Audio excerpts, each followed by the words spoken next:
Mamadou Fall laa tudd man maay vice-président au CONIPAS communauté pêcheurs yëpp mooy ñi nga xam ne ñoo seq géej gi muy pêcheurs yi di mareyeurs yi di femmes transport ak ñiy liggéey ci géej gi yëpp activité connexe yëpp ñu xam ne année yi ñu jëm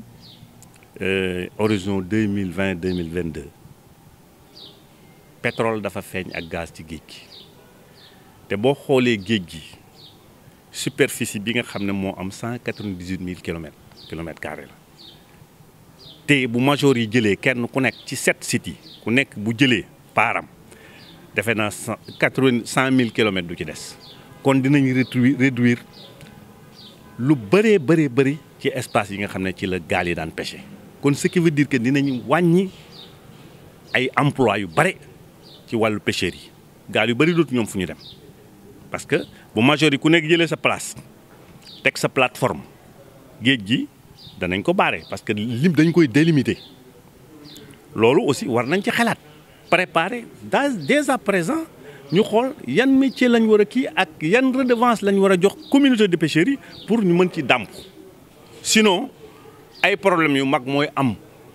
mu ñu àggee ci loolu bu duñu toog bu ñu waruñoo toog nag ba àgg ci 2021 ñu commencé kenn du mën a nappi jën du am ñu commencé di yëngal léegi lañu war a commencé di xalaat parce que nous sommes en 2018 loolu daal mooy li nga xam ne maa ngi ciy soññ sunu organisation yi ñu sensibiliser nit ñi comme niñ koy defee tey jii ci wàllu atelier bi waaw nga xam ne PRCM moo ñu ci jàppale loolu daal mooy li nga xam ne moom la ñu amoon ci li nga xam ne moom. Je m'appelle Amer Wade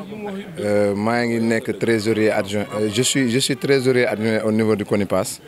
Vous savez que vous n'êtes pas sans savoir qu'il y a une découverte en pétrole sur l'océan et qui parle de pétrole, parle d'exploitation. Et lors de cette exploitation, ça va se sentir sur l'activité de la pêche parce que l'exploitation n'est pas conforme avec la pêche. Donc forcément, il y aura une réduction des activités de la pêche au niveau des sites. Donc dès à présent, entre l'État, les acteurs et les organisations professionnelles, nous devons y penser. Nous devons sortir des conclusions concrètes pour qu'à l'avenir, si on commence à exploiter le pétrole, puisqu'on puisse avoir les retombées sur les économies de cette exploitation. Parce que le pêcheur va subir. Si on commence à exploiter, le pêcheur va subir les conséquences. Donc, il ne faut pas attendre à la dernière minute pour demander ou bien pour faire quoi que ce soit. Il faut dès à présent sensibiliser les acteurs, sensibiliser les États pour qu'en connivence entre l'État et les acteurs pour qu'ils puissent trouver des solutions à l'avenir pour que si l'exploitation du pétrole commence,